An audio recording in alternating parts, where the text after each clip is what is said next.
واحیات قسم کا مشہور ہو رہا ہے وہ آپ کی رنگ ٹون میں آ جاتا ہے، جس سے یہ تمام چیزیں ہم کو اسلام سے دور کرتی ہیں، یہ تمام چیزیں ہم کو اللہ کے رسول صلی اللہ علیہ وسلم کی سنت سے دور کرتی ہیں۔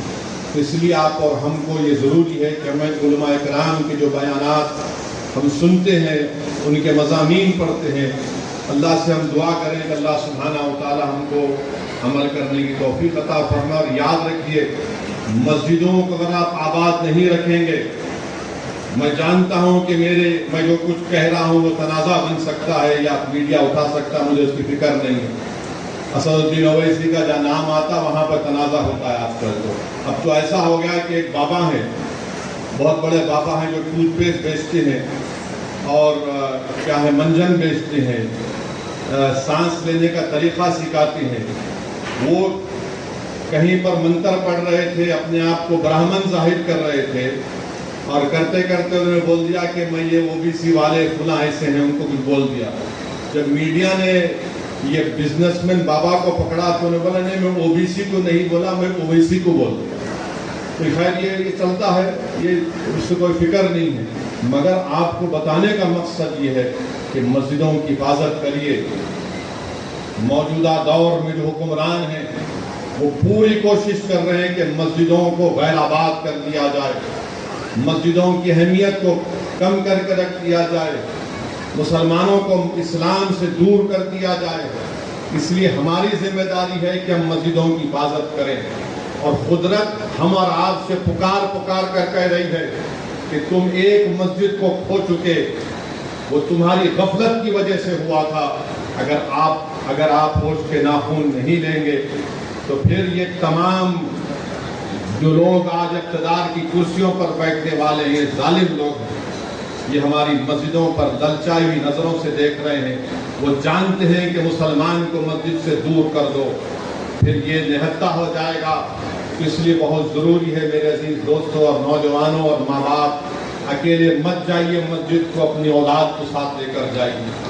صرف جمعے کے دن نہیں بلکہ ہر وقت کی نماز مسجدوں میں ادا کریے، اپنی مسجدوں کو آباد رکھیے، دین اسلام پر فخر کریے، قرآن اور سنت پر عمل کریے، اپنے اختلافات کو بازو رکھیے۔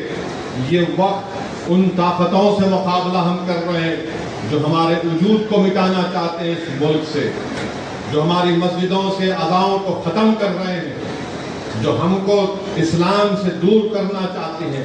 تو اس وقت میں اگر آپ اور ہم مل کر کھڑے ہوں گے تو انشاءاللہ تعالی اللہ کی مدد ضرور آئے گی، اور اللہ کی مدد آئے گی۔ اگر ہم نہیں کھڑے ہوں گے تو اللہ کسی اور سے اپنے دین کا کام لے گا۔ ہم اللہ کے محتاج ہیں، اللہ ہمارا محتاج نہیں ہے۔ اور خاص طور سے دعاؤں میں غزہ کے مسلمانوں کے لیے، غزہ کے فلسطینیوں کے لیے دعا کریے کہ 22,000 سے زیادہ لوگ مر چکے ہیں، شہید ہو چکے ہیں۔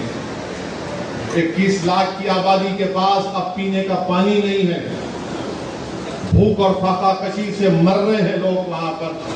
اللہ دیکھ رہا ہے کہ دنیا خاموش بیٹھی ہے، اور اللہ سبحانہ و تعالی جو لوگ آج خاموش بیٹھے ہوئے ہیں، جن کے پاس اللہ نے لازوال دولت دی ہے، وہ اللہ کے فضل و کرم سے، وہ تو نبی کریم صلی اللہ علیہ وسلم کا صدقہ ہے کہ تمہارے پاس اتنی دولت ہے۔ مگر آج ان معصوم فلسطینیوں کے اوپر جو ظلم کیا جا رہا ہے، انشاءاللہ تعالی اللہ ضرور ان کی مدد کرے گا۔ ہمارا کام یہ ہے کہ ہم فلسطینیوں کا ذکر کریں، ان کی تائید کے لیے، ان کی کامیابی کے لیے، ان کی مصیبتوں کو ٹالنے کے لیے اللہ سے دعا کرتے رہیں۔ میں پھر سے ہمارے عمومی صاحب کی اور مولانا حسان فاروقی صاحب کو مبارکباد دیتا ہوں۔ اللہ سبحانہ و تعالیٰ ان مدرسوں کو صبح قیامت تک آباد اور شاداب رکھے۔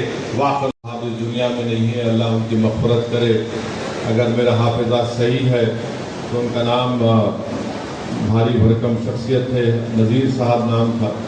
تو میں اس زمانے میں اکثر صبح کے وقت میں 7:30 8 بجے اپنی دکان کھولتے تھے تو کتابیں خریدنے وہاں پر جاتا تھا۔